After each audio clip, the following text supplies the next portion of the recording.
Jam on toast! Hey there, welcome to Jam. I'm Cameron Day. The Toast is 2, Red vs. Blue, Season 7.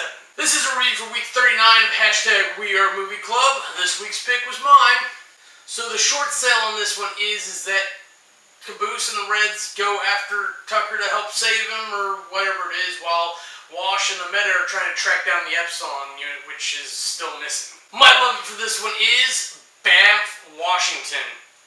We see him come back with some righteous fury.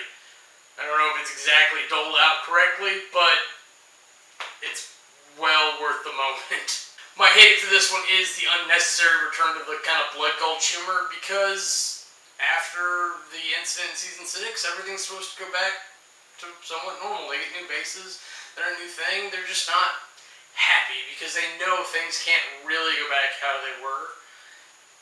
It's just not how the world works. So it's just Caboose versus the Reds, and I get it. But we go back, we get Tucker back at least, and he earns the most valuable player, definitely Tucker. He kind of leads and organizes them once they finally get to him, and he really pulls it off, even dealing with the little guilty spark machine thing. It's really interesting to see all that come together. But let's get on to categories.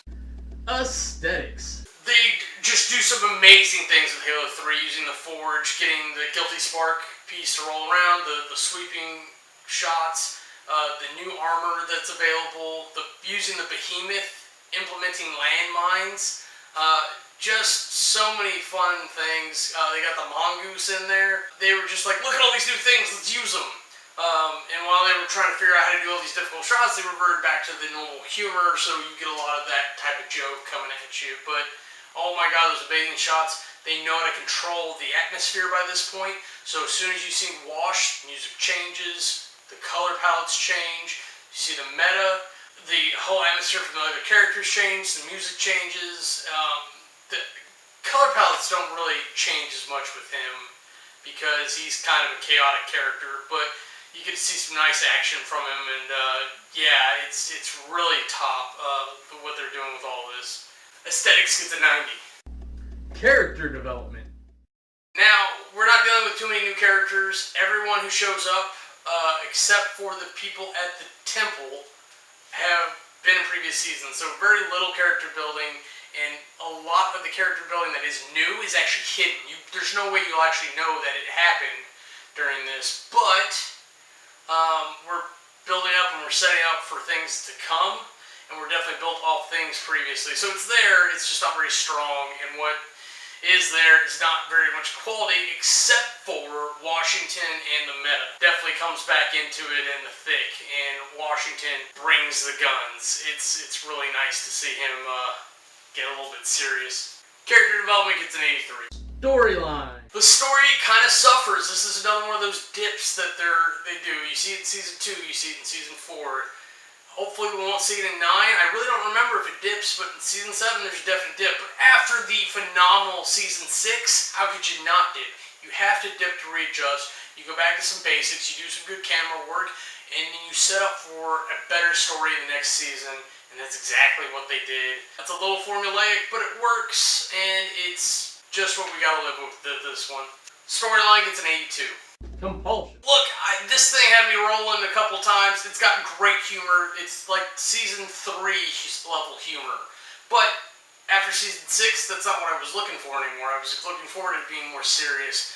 And we get that, we just don't get enough, because the majority is them trying to go back to that blood gulch humor, and it just kind of falls in the story, at least. It's still pretty funny, honestly. I definitely see it being a thing, and honestly, it's a good time. It's just not what I was expecting. Compulsion gets an 88. Now, if you total that all up together, you get an average of 85.75. For my rep review, I've got to say this is great humor. I'm sad we had to go back to that, but hell, how can I be that sad when it's that funny? We get Tucker back. Well worth it. We get Donut back. I forgot about that, honestly. So we get a lot of the crew back, and honestly, it's good to rally a little bit. Things kind of go to pot at the end, but I'm not going to spoil what actually happens there, because go watch this. Definitely recommended, obviously. Otherwise I wouldn't be reviewing this. Because this is a review for hashtag We Are Movie Club. This week's pick was mine. Next week's pick is going to be Charlie, and we're going to do A Bug's Life. Charlie's kind of famous for doing these kid movies, but hell, it's Pixar, even if it is Bug's Life. And honestly, it's a pretty good movie. I don't not look forward to watching this again, but if I had to go back and pick a Pixar movie to watch, maybe WALL-E, Up, there's so many other ones, Monsters, Inc., but it all depends on what's available for us to watch, and of course, that's Charlie's week. When I get done with this Red vs. Blue stuff, you're going to see some good movie picks come out, I promise. But for now, we're in the thick of it. It's a good time. Go watch season 7, do a review, include the hashtag Weird Movie Club, join us, just yell at us on the Twitter and stuff, and at Weird Movie Club. You yell at me at CameronRide25, and just let me know I suck, whatever you want. Just give us a little something back, let us know you're watching, and that's it for me. I'm Cameron. If you don't like me, bite me. If you want to see anything else we're up to, go ahead and click the annotations and they'll take you to our other channels.